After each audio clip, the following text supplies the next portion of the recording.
जामवंत रामायण के एक ऐसे पात्र हैं जिनके विषय में बहुत विस्तार से नहीं लिखा गया है। हालांकि रामायण में ही उनके विषय में केवल एक दो चीजें ऐसी बताई गई है जिनसे आप उनके बल के बारे में अनुमान लगा सकते हैं। पहली बात तो जामवंत सतयुग के व्यक्ति थे।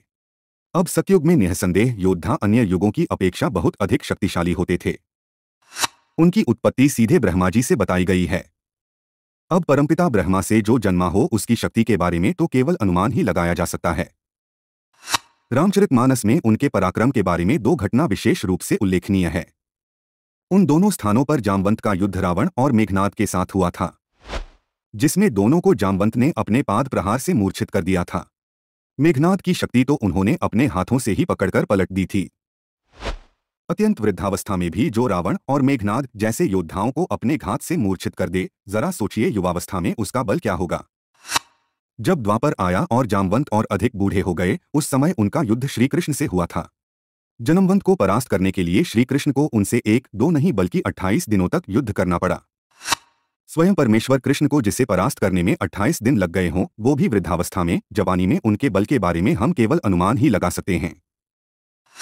जब सीता माता को खोजने के लिए समुद्र लांघने की बात चल रही थी, उस समय जामवंत कहते हैं कि मैं तो अब बहुत बूढ़ा हो गया हूँ, फिर भी इस समुद्र में मैं 90 योजन तक जा सकता हूँ।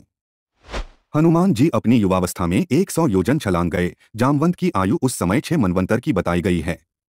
एक मनवंतर 30 करोड़ 67 लाख 20 हजार वर्षों का होता है, फिर भी वे 90 योजन तक जाने की क्षमता रखते थे। इस वार्तालाप के दौरान उन्होंने युवावस्था में अपने बल के बारे में दो बातें बताई जिसे ध्यान से सुनना आवश्यक है। इससे आपको जामवंत की वास्तविक शक्ति का पता चलेगा। जब समुद्र मंथन चल रहा था, जिसे देवता और दैत्य मिलकर बड़ी मुश्किल से कर पा रहे थे, उस समय जामवंत ने अपनी जवानी के जोश में एक बार अकेले ही संपूर्ण मंदराचल पर्वत को घुमा दिया था। दूसरी घटना भगवान विष्णु के वामन अवतार की है। जब श्रीहरि ने विराट स्वरूप लिया और एक पैर से स्वर्ग को नाप लिया, फिर जब उन्होंने अपना पैर पृथ्वी को नापने के लिए उठाया, उस दौरान जामवंत ने केवल 7 पल में पृथ्वी की 7 परिक्रमा कर ली थी। जरा सोचिए, महावीर हनुमान एक ही रात में लंका से सैकड़ों योजन दूर से पर्वत शिखर उखाड़ कर ले आए, लेकिन जामवंत ने केवल 7 पल में पृथ्वी की 7 परिक्रमा कर ली थी। एक पल लगभग 24 सेकंड का होता है। क्या आप उनकी गति का अनुमान लगा सकते हैं? उस उनके बल का ऐसा वर्णन सुनकर जब अंगद उनसे पूछते हैं कि उनका बल क्षीण कैसे हुआ, तब वे बताते हैं कि जब वे पृथ्वी की परिक्रमा कर रहे थे, तो अंतिम परिक्रमा के समय उनके पैर के अंगूठे का नाखून महामेरु पर्वत से छू गया, जिससे उसका शिखर खंडित हो गया। इसे अपना अपमान मानते हुए मेरु ने जामवंत को ये श्राप दे दिया कि वो सदा के लिए बूढ़ा हो जाएगा और उसका बल क्षीण हो जाएगा।